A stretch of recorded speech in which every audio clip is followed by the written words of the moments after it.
Good afternoon and welcome to the Veterans Forum. Today's program is coming to you from the New Hampshire Veterans Medical Center here in Manchester, New Hampshire. I can get that right this time. The program is called the Veterans Forum. It's being produced in cooperation with the Library of Congress's Veterans History Project. Now, that's a program that was started back by the Library of Congress in the year 2000, wherein they at that time asked that any guy and gal who served anywhere in any of the wars or conflicts, as some of them were called, if they could and would share those experiences in a televised interview, explaining, in effect, we're recording history. It was made by the people who made it, so you can't get much better than that. The idea is just to try to record for history the people coming after us. As a matter of fact, one of the guys in the POW program one time said, you know, this is perhaps the best legacy I could leave my family, because after you and I are long gone, there will be a permanent record as to what we did and how and why we said it. Everybody didn't have to be Audie Murphy. The bottom line simply is this. You had a job to do, and you did it. The hooker, though, if you don't tell your story, nobody else will. Imagine, our history is a great big puzzle, and each one of us is a piece of that puzzle. The more we can fill in the blanks, the more accurate will be what we really did and how it impacted us then and what may have happened in the years following out that. So again, to each and every one of you out there, if when you've seen the show, the address will be in the back, you want to come and do a program, we'd more than welcome you, and we'll do all we can to make it worth your while. Now, I've been flashing this thing. I got it a couple of weeks ago. It's a magic number, 211. It's a telephone link throughout the state of New Hampshire where any guy and gal, or maybe their friends, figure you need some help, some special problem. Call that number and you will be put in touch with this cadre of 28, 29 different groups or people who can and will offer you whatever help they can to help alleviate your problem. The only requirement, you have to have at least 6 months active duty and an honorable discharge. Beyond that, it's there for you to take. If you need it, buddies, use it, okay? Now today we have another fellow right here. I'm gonna ask Jim to introduce himself and we'll get the show on the road. You ready? Young man, you're on. Would you please tell us who you are, spell your last name, where you currently live, your branch, your service, and your service dates? Hi, my name is Jim Nicholson. I spelled Nichholson, like my, I wish it was my cousin Jack out in Hollywood, same Nicholson. Why? Because that way I'd have a very wealthy relative. Yeah, but you got good health right now, so don't take it home. True. Okay, true. I'm sorry, go ahead. You served in the Army, Navy, Marines, what? I was in the Army. I went into the Army in October 1969, and I served until July 4th, 1972. Okay. One tour of Nam? I was doing one tour of Nam, right, for a year. And that was from July of 71 till July of 72. So as soon as the tour was over, I was out of the Army. Good, thank you. Now that we know what you are today, let's go back and find out how you got here, okay? For example, where and when were you born? What was your family like? I'll give you a couple of questions you can chew more. What was your family like? Do you have any brothers or sisters, aunts or uncles who were in the service? What was, when you go into school, junior high, high school, were you in any activities like the baseball, football, drama club or whatever before you went into the service? How do you feel? Well, I was born in 1947, and I was in my hometown was Clinton, Massachusetts. I was born in that hospital, a small hospital right in the town. My father had been in World War II. He was in. He had been drafted during World War II, and he served all throughout the European campaigns. He wound up in Belgium during the Battle of the Bulge, and very proud of him. My mother, and then afterwards, he and my mother ran a restaurant for a number of years, and my mother then became a school teacher, and she became a principal of a girls' reform school, which I always thought was an interesting little topic. When it was interesting having being brought up as a kid by a mother who was principal of a girls' reform school. And Wow. I have a brother, Tim, and Tim didn't go into the service because during the years, the late 60s into the very early 70s, the draft system was set up based on a lottery and depended on where your number came up in that lottery, selective service lottery. Tim's number never came up at anything but very high, well up into the like 300s, which meant like his birthday would probably never be needed to Fill be the ranks. drafted. And my numbers seemed to always be very low, which meant I went to college. I went to Holy Cross College, and Oh, you're jumping a little bit too fast. What was it like growing up when you were a kid? when I was a you and your family. What when did I was you do? when I was a young kid growing up, it was the very similar to a lot of the old TV show kind of Dennis the Menace, Oh, were you Leave Dennis? It to Beaver, those type of shows where it was a fun family life. Kids ran back and forth through neighbors' yards. That was the way to get shortest way to get places. Kids played together, sandlot ball. Okay. People weren't being driven, kids weren't being driven everywhere because they walked almost everywhere, and the friends were mostly neighborhood You friends. didn't have to have permission to go play with them either. Yeah, and I'm proud to say some of my best friends today were some of the kids I went to kindergarten with, Yeah. and we still get together often. I went to grammar school, in a parochial grammar school. I had nuns as teachers, and they were very, very strict. But misery loves company. As kids, we all went through it, and nowadays we all have stories to tell about it.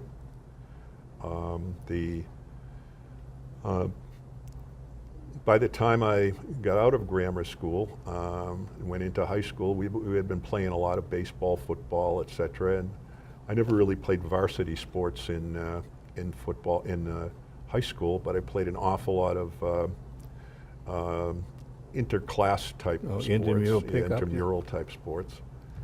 I was on the debate team. So? Were you pro again? Huh? Pro or again? Yeah, I had to be both. Yeah, you had to be both. And this was, one of those schools you had to have be a member of, of something. And Was it compulsory or just felt you had to be one of the guys? yeah, you just had to be. You had to pick something. And I think I wound up being asked if I would do it, and I did it. And it's come in handy ever since. When somebody takes one side or the other, you can look at both sides. But Objectively or just to be obnoxious, take the other side probably automatically? be obnoxious. Anyway, and then because my brother is like a year younger than me, than I am, we really grew up as friends. And in high school, it was the Beatles, the British Invasion, the Beach Boys. The music was the big thing. Are you a musician, perchance? I'm not. Playing anything? I'm not. I'll jump a little while later. My kids all are, but I'm not. I have no musical talent. That comes from my wife. But I loved music, and being, like I say, being brought up in high school in the 60s, it was, there's a movie called American Graffiti that kind of tells the whole story about cruising up and down the downtowns with your friends. Did you have a car? I had a car. I was lucky. What kind? Chevy? It was a 57 Chevy? 1963 Chevy Impala with a Loaded. V8 engine, Yeah. a 4-speed on the floor, the whole nine. Did tuned muffler?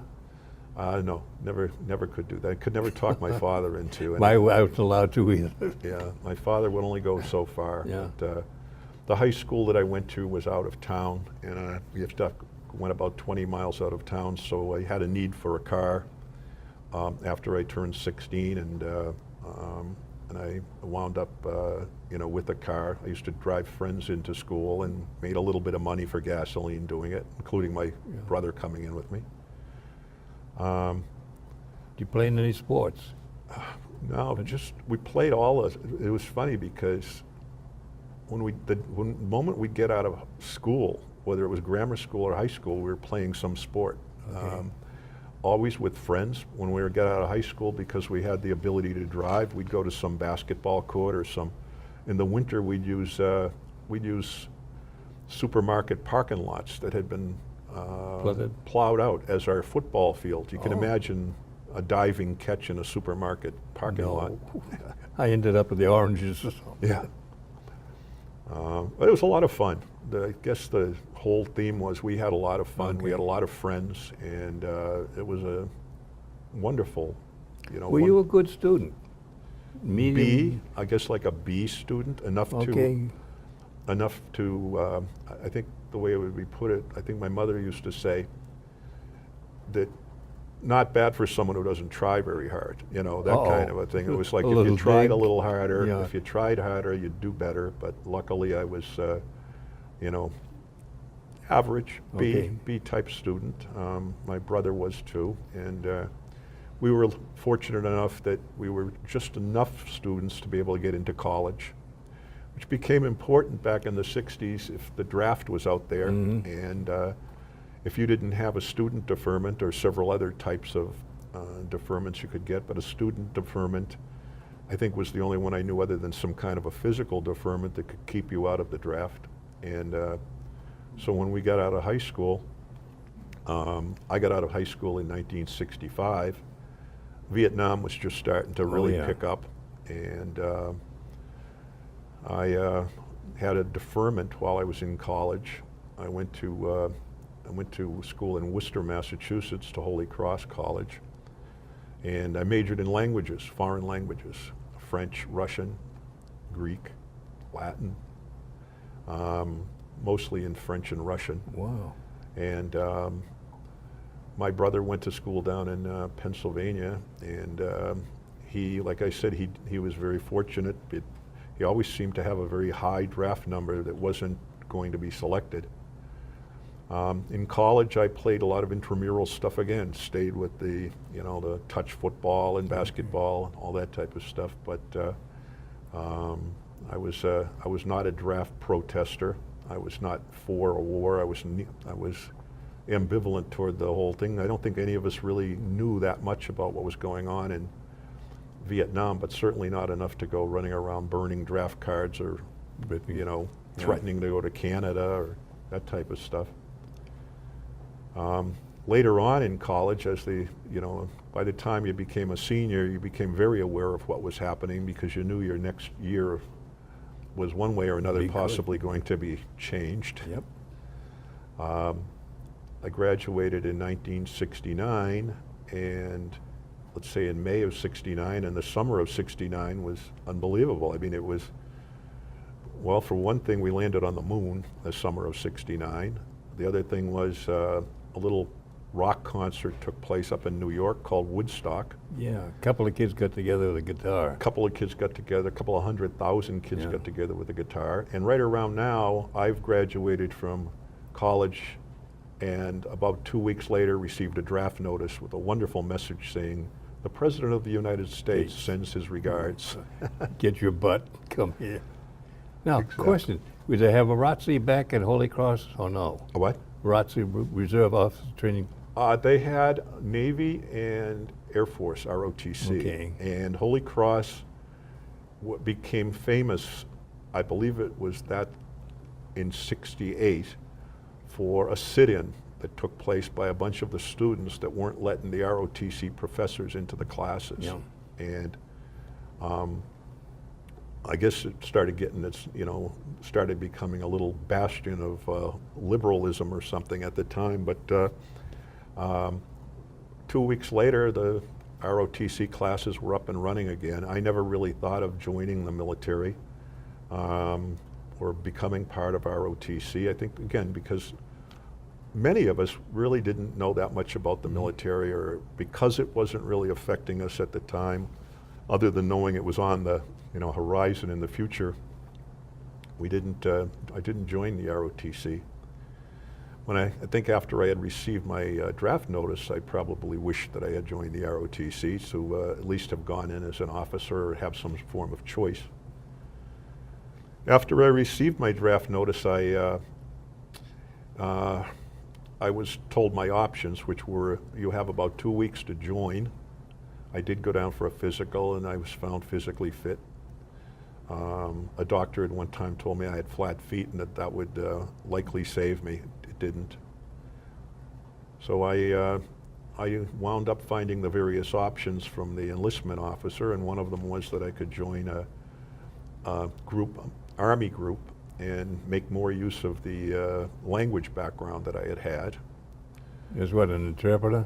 What it was to be an interpreter that was being described as being, you could wind up in any country depending on the need of the language they have. Yeah. Where I had a knowledge of Russian, they thought it would be highly likely that that would be looked upon with favor. I spoke French, and they really didn't have a whole lot of need for French interpreters anywhere that I knew of, but or they knew of. But Russian sounded like a likely type of thing, and when I went into basic training, which I did down at Fort Dix, New Jersey, toward the end of basic training, they gave the various assignments, and I was being assigned to Monterey, California, to the Army, to the Joint Services Language School. Yeah. And it sounded so great and hopeful, and then they said to study North Vietnamese for 47 weeks. Yeah, North Vietnamese for 47 weeks.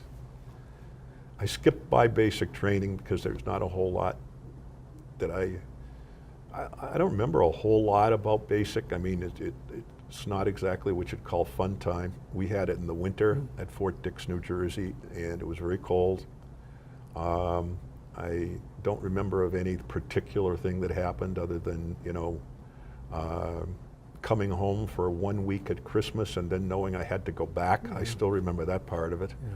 Going back to basic training is not something you ever want to face. And but let me interrupt you. Standard questions, but do you have any good or bad memories or something you just have to share when you went from civilian to GI the first couple of days in boot camp? How did you feel and react? Were you amazed, disappointed, discouraged, elated, whatever? I think I was stunned, and probably just totally stunned at the fact that I was transforming from my laissez-faire, fun time civilian life into something that the moment we arrived at Fort Dix, we were being ordered to do this, ordered to do that. It was like, yes, sir, no, sir, don't call me sir, I'm sergeant, etc. And it was a stunned, sometimes it was a PFC, a private first class was doing the ordering. Oh, yeah. And it was stunned. It was fear and stunned, and just say yes to everything. And I'm talking now the first few days. Yeah. And then you tend to settle into kind of like okay, well, this is how I survive it. I think I was just thinking to myself, how will I survive this 8 weeks? And as the days wear on, you find out how to survive. And the other thing is, you're with people that are in the same boat. Yeah. You're all hoping. They're not your friends. You didn't go to basic with any. Yeah, exactly. You didn't go down to basic training with a whole bunch of your friends, so you haven't got people you already know to fall back on. But so you got a whole bunch of lost souls, I'll call them, all in the same boat, all wanting to find friends, and you found friends very quickly in basic training. And you melt for some reason. Yep, and they were from all over the country, I'd say the friendships in basic training, without question, help get you through it. Yeah. And can it really be this bad? And somebody says, yeah, it is. Well, it gets worse. Yeah. That's the biggest thing that came out of basic training. I can't say I ever stayed in touch with any of the guys I was in basic, but I can remember some of their names and what states they were from, and some of the things we went through. And again, it was really, because it was winter, it was an awful lot of the harsh ground and bivouacs and all this kind of stuff where they were like freeze outs. Yeah. But that, I guess we would have been very well prepared for being stationed in Antarctica or something. And later on I found out I wasn't going to Antarctica. Now, how long were you at the language school? A year. It was 47 weeks of study. Was it intensive? Intensive study? Yeah, it was from 8 a.m. till 4 p.m. every day except Saturday and Sunday. And it was taught by native Vietnamese speakers who didn't speak English. So they called it immersion. Yeah. You had to learn how right, to to speak survive. Vietnamese because they chose not to speak English, or the ones that knew a few words in English, they'd throw those in just to get you started. But after a certain amount of times, they did not want to have any English spoken in the, in the class, with the exception of being what the translation into English was. Like, say if they said something or they gave you an exam or something, it would be, what does this phrase mean in English? Okay. But as far as regular speaking and everything, they were native speakers, and most of the language was slanted toward the military use of the language. Like Okay, commands come out, hands up, water, you go got it, there. or yeah. Standard. Fiker Fai Fao Banyan Han Fiker Fan Luke Fai Com, Watch your language. which is, anyone who's ever studied language remembers these little catchphrases you had to learn in any language, and that meant nothing more than a jet fighter flies faster than a jet bomber, doesn't it? Shows off. Is that statement or a question? Yeah, that was supposed to end as a question in one of the books, but it was learning an awful lot about enfilade fire and perimeter this, and M16s and grenades and all those type of You had statements, and training a lot of medical terminology. Where to stop the bleeding real quick. Well, the idea was we didn't know it until later, but we were going to have to work with a lot of the Vietnamese people and bring them sometimes down to American medical areas and translate for them. So that's the humanitarian side, if Yep, you will, if yep. there can be such a thing in war. There was some of that. There was a good amount of that. A lot of the regular military language, and then the basic stuff, how to talk, how to speak everyday language. But I found out, particularly when I did wind up working with Vietnamese, how little I really knew about the the idioms, the idiomatic language that they had, and the language that the everyday person spoke. I probably knew too much of the more technical end of the language, but that came later when we wound up living with some Okay, Vietnamese. when you went out in the bush on patrols, or did you go out? No, what I did was, after we got out of Monterey, went to about 8 weeks down to Texas to an Air Force school, Goodfellow Air Force Base, to be trained as field radio operators. That we found out later we would be talking with planes, that we on the ground would be talking with planes. yeah. That's why we went to an air base.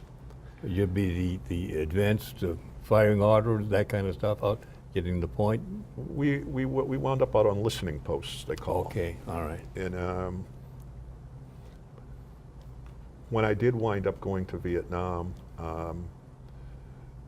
the flight over there, you asked a question about what was your feeling. The feeling of the flight over there was just pure stunned again. It was the same feeling I had when I was going down to basic training a year and a half earlier. It was that feeling like everybody on the plane, nobody knew each other. We didn't go over as units or anything. Everybody went over individually from all over the country. So you were all by yourself on the plane with no one else you knew going over. And all you're thinking about is, I hope I don't mess this up. I'm thinking, I'm suddenly second guessing my knowledge of Vietnamese. Like, I hope I hope I know enough to, do what I'm supposed to do. And oh my gosh, you have 18 hours to think it over. Now, when you landed, when you're coming in, were you Saigon? We landed at Ben Hoa Airport, which Okay. is just outside of Saigon. Now, was that under fire at It was all? not under fire. It was under the sun. What I mean is, we got off an air-conditioned plane and walked into the oven. about 99-degree solid humidity. The oh my God feeling, like this. I guess we're here. Yeah. Yeah, it was the pure heat that got you. It was just stunned at the amount of heat that came, at that airport, and we got used to it after a while. But no, Saigon was not under any kind of siege at the time. Okay. Now, were you assigned to any particular group, like a quick response team or someplace, or assigned to a certain outfit that's going to go into the bush? I was assigned to an outfit that because we were interpreters, we could wind up being sent almost any place in the country. Wherever we went, when we first landed in Saigon, I was told I had orders to, in a few days, to go up to this place called Nha Trang, which was on the coast, which I went by helicopter. I was not yet assigned to a unit because they were pending what unit I was going to wind up that needed an interpreter. I was at Nha Trang for a few days. Then I went by helicopter up to the headquarters for what they called the Americal Division, which was the 23rd Infantry Division in Chulai.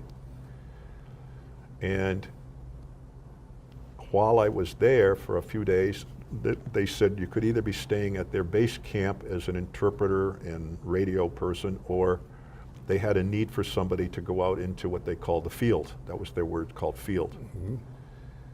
And I was looked at and said, "You look like a volunteer, don't you?" Yeah. I guess I am. And I wound up the next day being sent up to Da Nang, which is quite a way up the east coast of Vietnam. And I was going to go out onto what they called a hill site that had listening posts on it, where you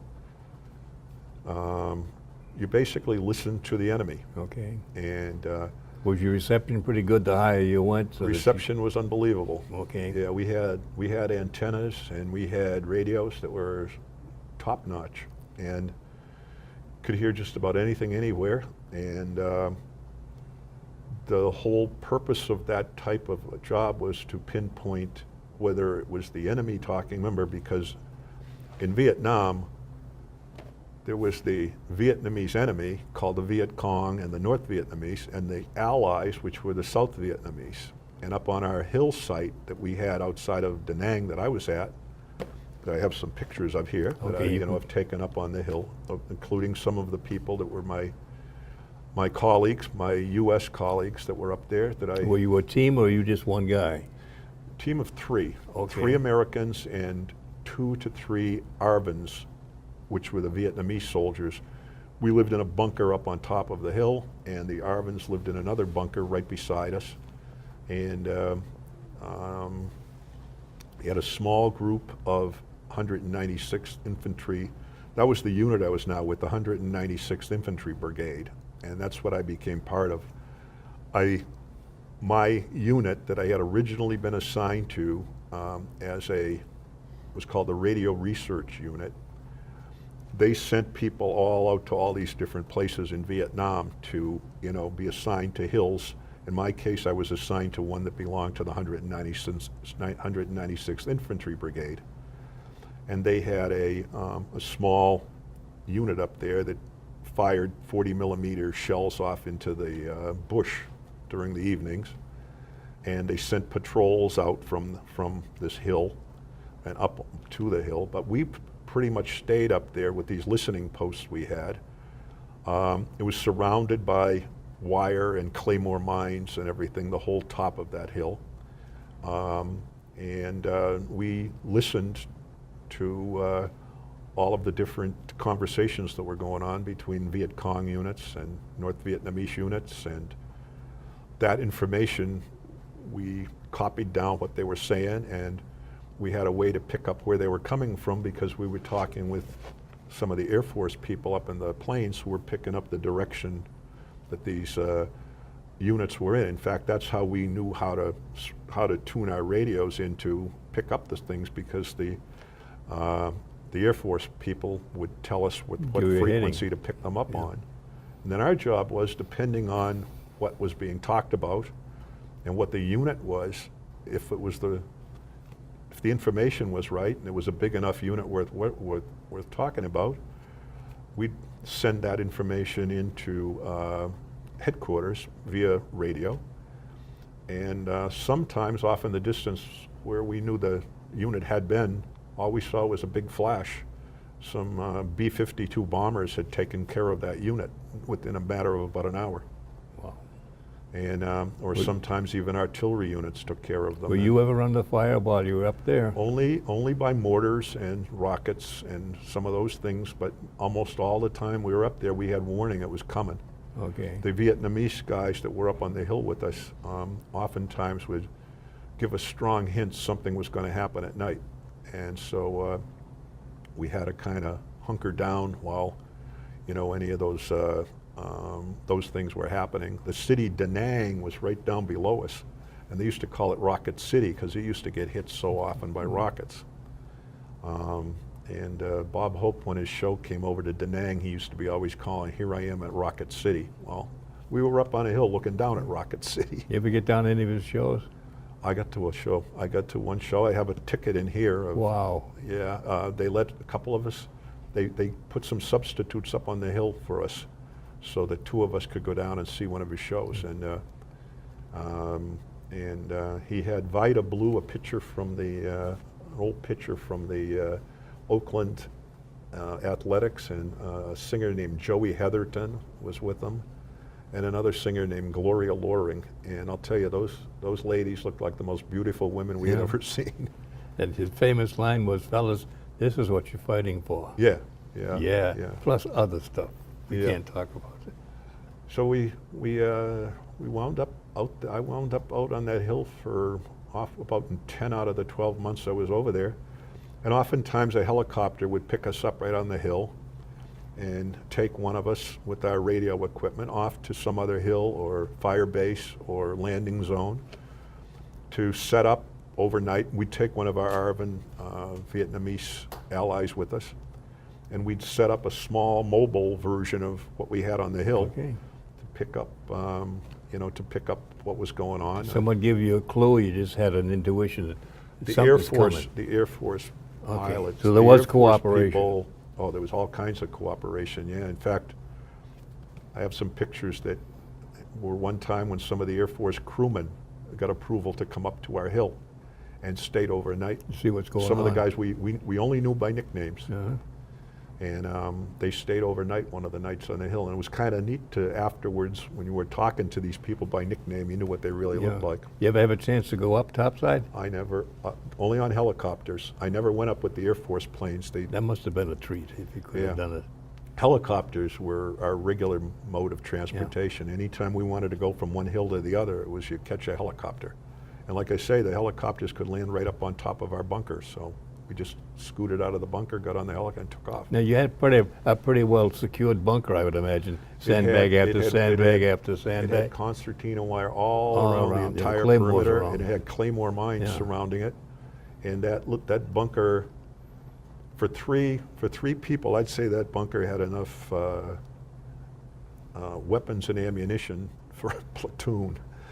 It had been taken over from, we took it over from the 1st Marine Division that had been up there, and they liked to have lots and lots of weapons, and they left them all up there. And then we took over from them. You guys ever have engaged in any firefights at all? Not firefights, no, just occasional. The biggest thing we did as far as firing rounds and everything was when at night, sometimes when we'd walk the perimeter just to make sure there was nothing going on up there, we'd bring grenade launchers with us with flares and fire the flares up in the area. But no, luckily we never had to have a firefight up there, because with only 3 people and a small little, like 5-person squad of infantry guys on the other side of the hill, That was your insurance. it wouldn't have been a big firefight. I know. But it's big as far as you're concerned. Do you ever have any of those dogs with you when you were doing patrols? We had our dogs that were strays that came up on our hill, and they found their way all the way up to the top of the hill. We fed them, and once you feed a stray dog in Vietnam once, it's your best friend forever.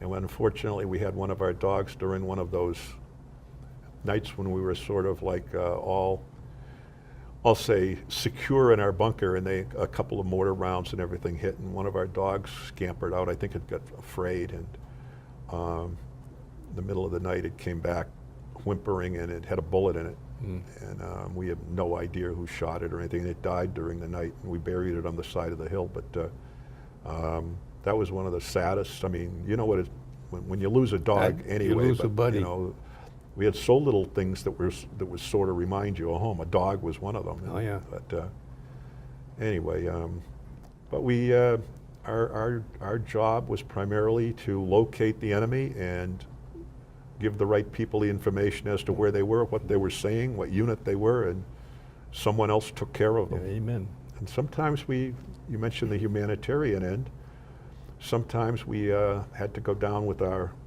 friends, the ally Arvins, and we brought them to the American hospital, which was down at China Beach. They made a TV show about it a few years ago called China Beach. And we would bring them down for various illnesses they had, and we'd interpret for them while they were down there. And one time one of the doctors tried to get me to stay as an interpreter. I said I couldn't possibly, and he said, well, I'll find out your unit, and you know, I'll arrange for it. And no such luck. I mean, on my part or his. You know, it would have been a nice thing probably to working at a hospital base, but they had very few interpreters over there, and they weren't going to let the units that weren't going to let any of us go. But we did help out with. You were a rare entity, a very valuable entity.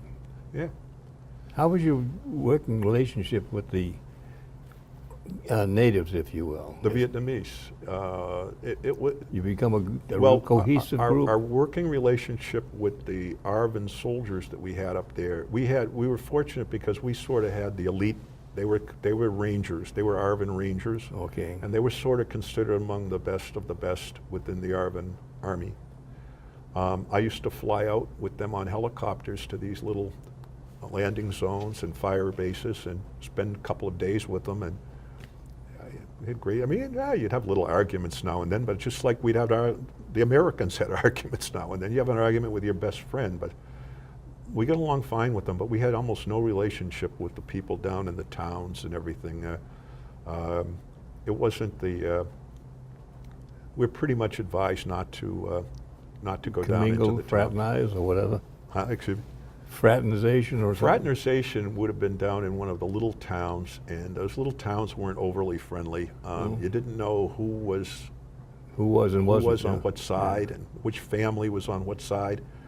And our jobs were all very, very highly classified type things as far as the information we received and did, and the equipment we had, and they didn't really want any of that stuff to ever, ever accidentally get compromised by having some equipment stolen or anything like that. So we very rarely had anything to do. We went through the towns now and then. But you didn't stop too long. But we were not. Most of the time we were on hills and flying by helicopters and stuff like that. Talking about flying around like that, how are you maintained as far as supplies and food and what you needed? We became sea rationaholics. Oh, the blue box. Sea rations. Sea rations were little box about that big that had a military olive drab can of some kind of, I'll say, stuff that looked like beefaroni or pork and beans, or there were 5 or 6 different little kinds of cans of food, along with typically a can of a small can of something like fruit cocktail or peaches or something like that, and then some crackers, and then a little thing of 2 cigarettes. Yeah. Well, I never smoked in my life. Was it the brown toilet paper? Did you have any of that too? Well, those sea rations, you started finding out helicopters would bring in cases of them to us. We also had the ability. There was a 3/4-ton old truck up there that we used to bring down, all the way down the hill to pick up water, a trailer of water that we could bring back up on the hill. And while we'd be down there, we'd stock up on sea rations down there too. So most of our diet was sea rations, but they had a regular Army mess hall down in Da Nang, just outside the city of Da Nang at the big Army base. And now and then some of that food would be sent up to us in paper plates covered over, that kind of stuff. And that would be a treat. And once in a great while we got to even go down to the base. Like I said, if you went down to get water or something, you made sure you always stopped to go drive by the mess tent. Little detour to get a meal. Amen. So well, that was a year. of doing that type of stuff, and we were very proud of the fact that we were told when we were leaving that a number of downed American pilots had been saved by some of the messages that we transmitted. That in some cases, some units of the Viet Cong or the NVA that had been gathering were no longer gathering after our messages were sent in. And that overall our unit, the members of the unit that we called ourselves the Radio Research Unit, had done a really great job. And that unit received many, many citations from the, from the infantry brigade headquarters over the course of time for providing them the timely information they needed. And did you ever get any presidential citations as such along that line? Or the whole brigade? our maybe? unit received a lot of them. I don't know the names of them, but then, when I was leaving, I was very, proud of the fact that they gave me a Bronze Star, and a number of the other, some of the citations I never knew we had, that they listed on the paperwork when you leave. But see, we weren't really giving medals out over there per se. It was more like you were being told you had received one.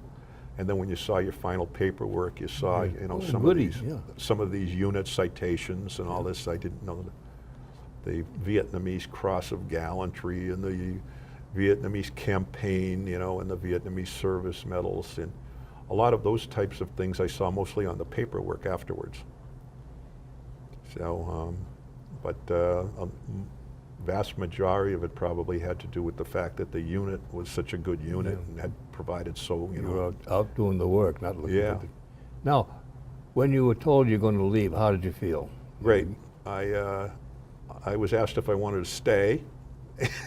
And we'll give you I another said stripe? no thanks, because I knew that the day that I was going to arrive home, I was out of the Army.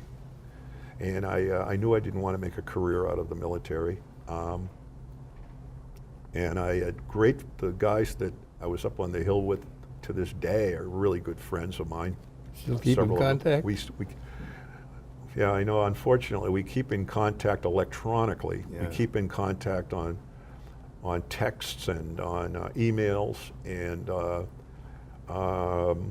we're going to see each other in September out at Wright-Patterson Air Base for the first time since 1972. Two of the guys that were up on the hill with me, those photos are in here. We have sent each other photos so we don't scare each other of what we now look like. It'll be a teary reunion. I'll No, clue I you. don't look like that anymore. Yeah. That's great. Now, when you got home, how was your reception? Lukewarm by the American public, but wonderful by my family and friends. Okay.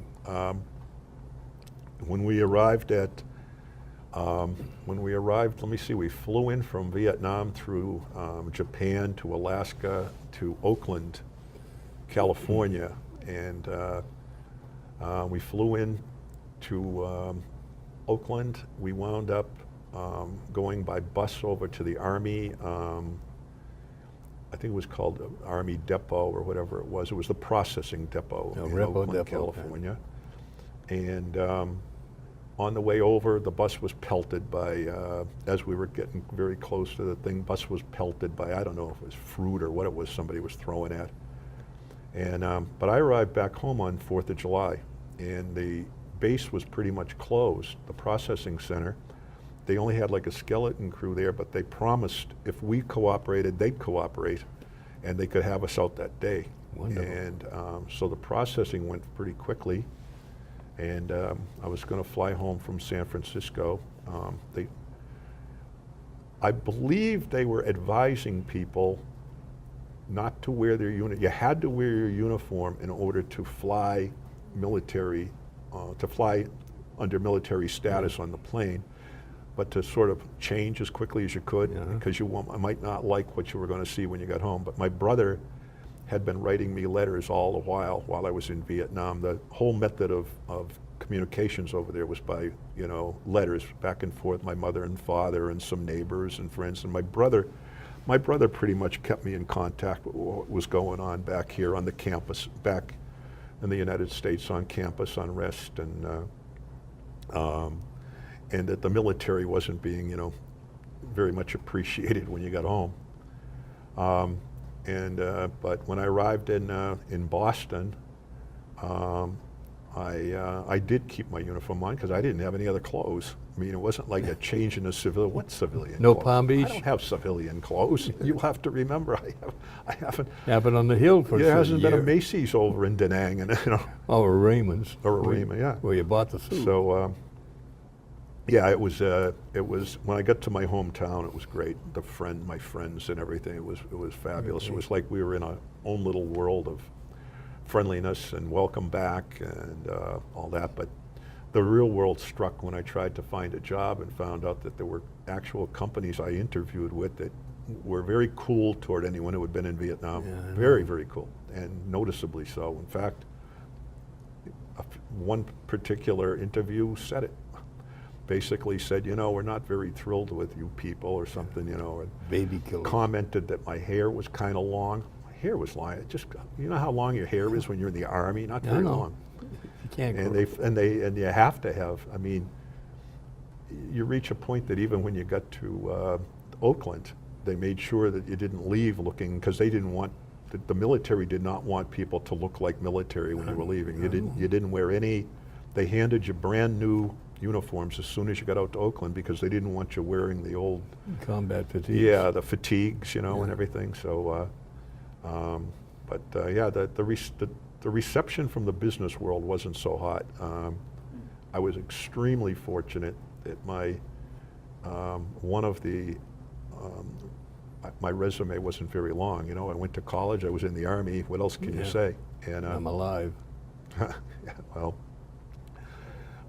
But Raytheon Company is a defense contractor, and they were very good about hiring veterans, as I found out. And I was fortunate that I had knowledge of radios, because when you were going out in the field all the time, you know how to put them together, take them apart, and if necessary, make a quick little mini repair, nothing big. Yeah. That got me an interview. That resulted, I was interviewed for a job with Raytheon to be sort of like a field tech writer, Uh-huh. for manuals. Yep. I didn't get that job, but they sent my resume to another place, and 40 years later, I retired from Raytheon. Well, you made a career out of it. And I was even told by the hiring person that hired me, said we had to use a thing called affirmative action to get you hired, because at the time there was a big push on for affirmative action to hire minorities. Yeah. And And you were the wrong- and you because were the wrong they minority. were considering Vietnam veterans minorities, and so that helped me. I was. Now, did you join anything like the VA, VFW, American Legion, or anything like that? I belong to the DAV. I belong to the VFW in Bedford, New Hampshire, and I belong to the American Legion in Manchester. Okay. And I'm a volunteer here at the VA. Now, did you take advantage of the GI Bill and go back to school? No. Get more training? No, that was not an intelligent thing on my part to not. I was so intent on trying to get a job. Yeah, I know. Unfortunately, and then when I did get the job, I felt like I had to, do whatever it took at that job. I just was paying no attention to some of the, things like the educational. But I did have a college degree already. I mean, that helped. But no, I didn't know much about the VA or benefits or anything like that. Maybe we were in an awful hurry to get away Yeah. from the Army or something, but in hindsight, if I could do it all over again, I would have taken advantage Amen. of some of Yeah. that stuff. And One more notch. Now, where along the line did you get married? I imagine you've been married. I was home for a few years, and my brother said that his fiancée had a friend who she Uh-huh. taught with. Would I like to meet her? But she was down in Connecticut, and I was in Massachusetts. And if I would like, they'd bring her up sometime. Oh, parade her so- by.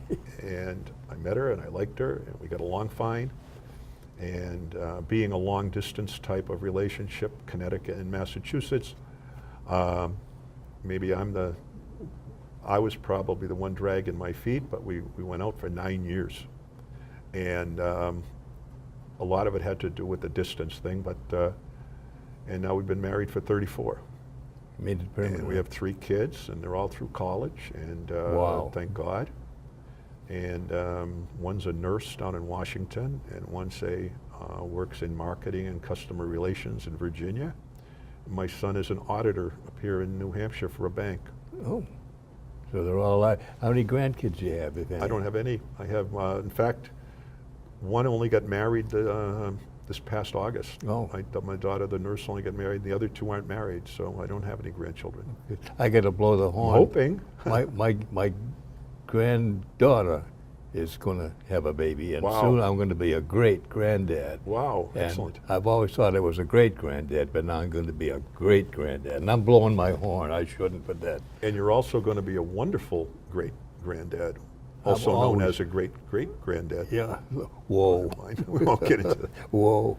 No, don't get me wrong. We're very hopeful, you know, Yeah, as far as that it's goes. But I'm it's so nicest feeling happy you that can our get. 3 kids did everything we could have ever hoped for. Yeah. Question. With all you've seen and done, do you feel that your military service has been a positive or negative impact on how you spent the rest of your life? Positive. I never would have said that if I was in the military at the time, but I'd say positive. It taught me an awful lot of, probably taught me how to be a survivor at a point in time when you're 21, 22 years old and you come out of college. It taught me there's a whole different world than just what you saw in college and what you saw in high school, and that wonderful existence you had even, you know, growing up as a kid.